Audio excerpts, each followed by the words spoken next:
Belum lama ini viral di media sosial detik-detik menegangkan ketika sebuah pesawat terbang mengalami turbulensi. Dalam video, pesawat terlihat berguncang dengan para penumpang yang berpegangan erat pada kursi. Tak lama barang-barang milik penumpang di dalam pesawat terbang mendadak terlempar dan berhamburan akibat adanya guncangan keras. Bahkan kuatnya guncangan membuat tubuh seorang pramugari terlempar dan menghantam bagian atap.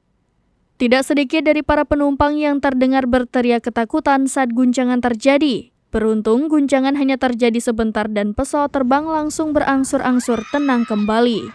Mengutip China Daily via sripoku.com, insiden itu terjadi pada Senin 9 Juli 2023 di pesawat A330-300 Air China dari Shanghai ke Beijing. Disebutkan bahwa terjadi turbulensi tak terduga sempat terjadi hingga mengakibatkan seorang penumpang dan pramugari terluka.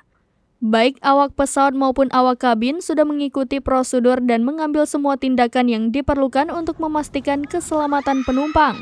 Penerbangan pun mendarat dengan selamat pada pukul 17:18 waktu setempat.